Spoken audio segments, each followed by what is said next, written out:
It was 8:37 p.m. in northern Japan when the earth roared to life, and within seconds the world above it began to crumble. A 6.8-Magnitude earthquake struck near Miyako, unleashing chaos along the Sanriku coastline, where entire neighborhoods were ripped apart. The ground rippled like water, throwing cars into the air and snapping power lines that lit up the sky in fiery arcs. In an instant, the lights went out across thousands of homes. Families screamed in the dark as buildings cracked and windows shattered. The tremors rolled for nearly a full minute, long enough for panic to turn into terror. Across Japan's northeast, alarms blared, cell towers failed, and the calm November night dissolved into confusion and fear. What had started as an ordinary evening dinner for millions became a national nightmare. Streets split open, bridges twisted, and the air filled with the scent of dust, salt, and smoke. For a country that has lived with earthquakes for centuries, this one felt different, faster, deeper, and meaner. It wasn't just the shaking of the ground, it was the shaking of Japan's very sense of safety. This is the story of the night.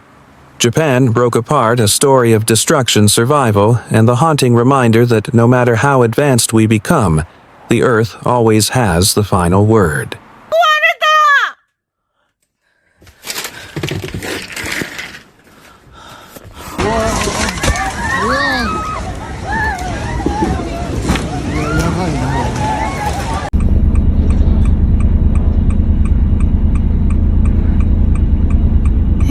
The earthquake struck just 19 miles beneath the ocean floor off the Japan Trench, one of the most volatile fault lines on Earth.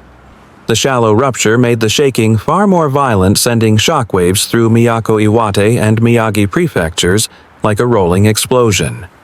In less than 10 seconds, entire neighborhoods disintegrated. Concrete apartment blocks cracked open, steel-framed factories buckled, and wooden homes collapsed in on themselves as if made of paper. Residents described the sound as a freight train underground, a deep, grinding roar that seemed to come from every direction at once. Inside, homes' furniture flew across rooms, ceiling lights shattered, and floors tilted as the shaking intensified. Power grids began to fail instantly. More than 180,000 homes lost electricity, plunging towns from Aomori to Fukushima into pitch-black darkness. Traffic lights went dead, turning intersections into chaos. Hospitals switched to emergency generators, many already running low on fuel. Cell towers toppled, cutting off communication just as people tried to call loved ones. For miles along the Sanriku coast, the sea glowed faintly orange from fires sparked by downed lines and ruptured gas pipes.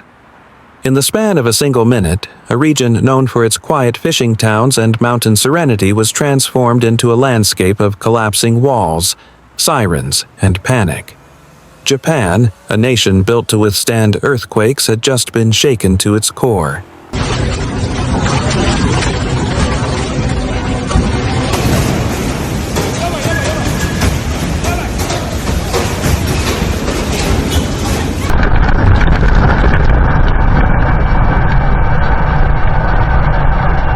Across northern Japan, the symbols of progress and precision began to fall apart. The Tohoku Shinkansen, Japan's legendary high-speed rail line, came to a screeching halt. Tracks warped and twisted like ribbons under the relentless shaking, while overhead power cables snapped, sending bursts of sparks into the darkness. Trains froze mid-journey, suspended on trembling bridges and viaducts miles above the valley floor. Inside, passengers clutched each other in silence, their only light coming from emergency glow strips flickering along the floor.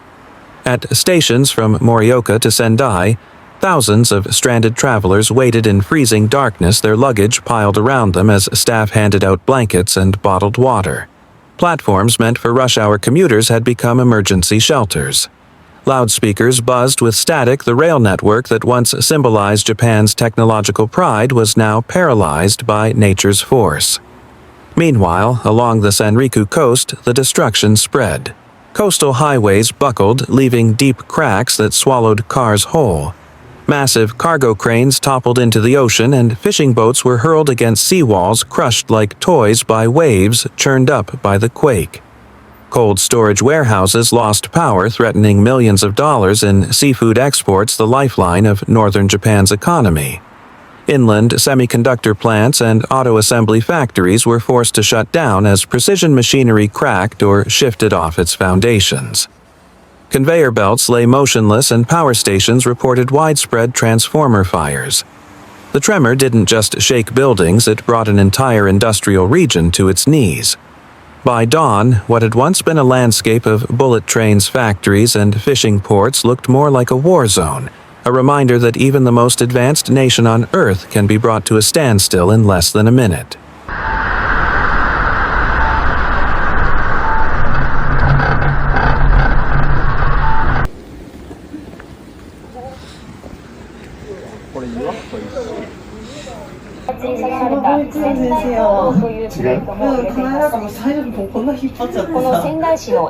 As the dust settled, the real battle began, the fight to survive.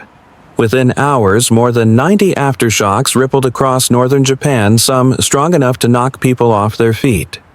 One aftershock, a magnitude 5.4, struck the next morning, shaking buildings already on the brink of collapse. Every rumble sent new waves of panic through the survivors who had spent the night in cars' parking lots and freezing open fields.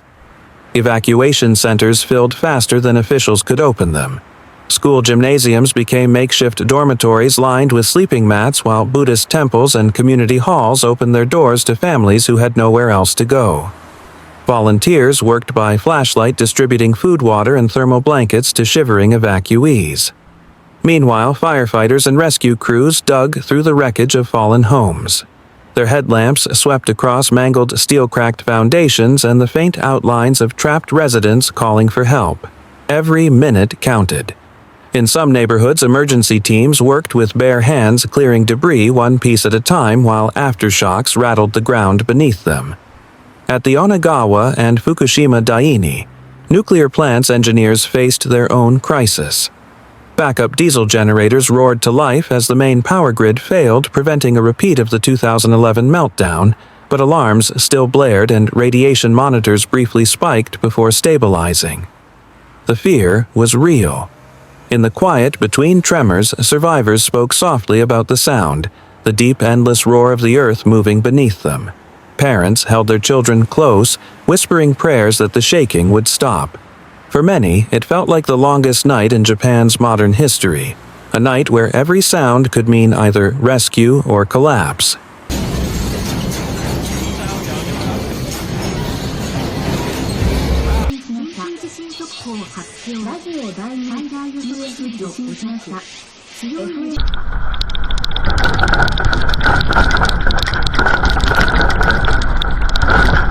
By sunrise, the full scale of the disaster began to emerge, and it was staggering. Japan's economy, one of the most advanced in the world, had been brought to its knees overnight. Early estimates placed insured losses at more than $2 billion, but experts warned the total economic toll could climb past $10 billion once infrastructure repairs, supply chain breakdowns, and agricultural losses were counted. In the Tohoku industrial belt, the backbone of Japan's manufacturing power, everything had stopped. Semiconductor plants sat silent, their clean rooms contaminated with dust. Steel mills along the coast stood flooded and twisted, their furnaces cracked from violent vibrations. Automobile factories, which once produced hundreds of vehicles a day, were reduced to wrecked assembly lines and scattered debris. Engineers and military units fanned out across the region, inspecting bridges, tunnels, and dams for structural damage. Some bridges had shifted by more than a foot. Others hung half-collapsed over empty riverbeds. Dams near Miyako Prefecture were leaking through hairline fractures, forcing emergency teams to reinforce embankments with sandbags before the next rain. Across northern Japan, tens of thousands of troops from the Japan Self-Defense Forces worked side by side with local firefighters and volunteers. Temporary power grids were set up, food convoys rolled in, and shelters expanded into stadiums. But despite the heroic response, the sense of vulnerability hung heavy in the air. The world's most earthquake-ready nation had once again been caught off guard by the very ground it stands on. And as engineers struggled to restore power and communication, one truth was undeniable: Japan had survived the shaking, but its recovery had only just begun.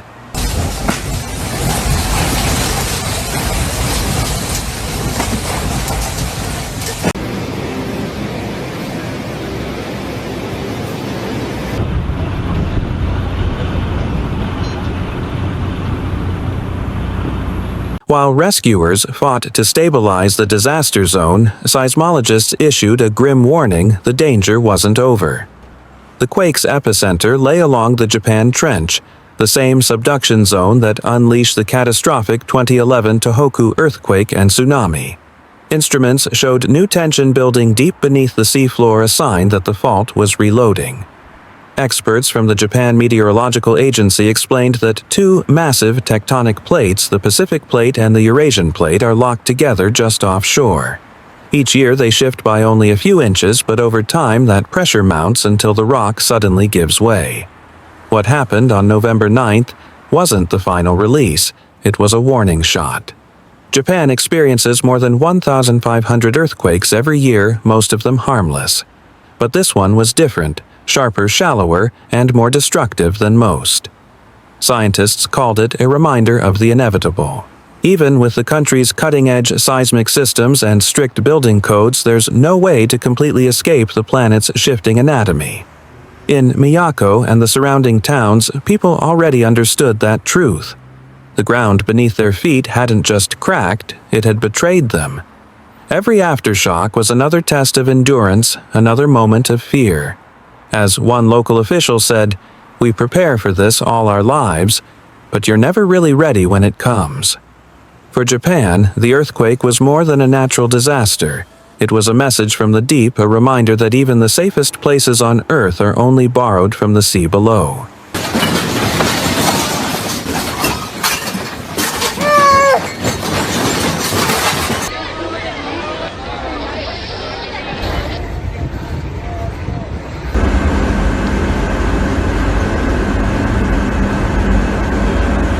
When dawn finally broke over Miyako, the air was still eerily calm, as if the earth itself was exhausted from the chaos it unleashed.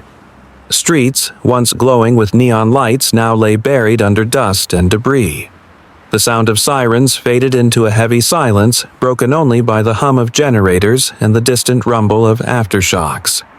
Japan, the most earthquake-prepared nation in the world, had been humbled once again. But amid the wreckage, something else stirred resilience. Neighbors shared food cooked on camp stoves. Strangers comforted one another in dark gymnasiums turned into shelters. Firefighters who hadn't slept in 2 days kept digging through the rubble, refusing to give up. In a land forged by disaster, the human spirit was proving stronger than the fault line beneath it. This quake wasn't just a story about shaking ground, it was a story about endurance, courage, and the fragile balance between civilization and the raw power of nature. If this story moved you, if it made you stop and think about how fragile life can be when the earth reminds us who's in charge, don't let it end here. Like this video to help more people understand the true power of nature. Share it with someone who needs to see how quickly life can change. Subscribe for more real stories of survival, courage, and resilience. And tell us in the comments, do you think earthquakes like this are just part of nature's cycle, or proof that our planet is changing faster than we're ready for? Because every tremor leaves behind a message. The question is, are we listening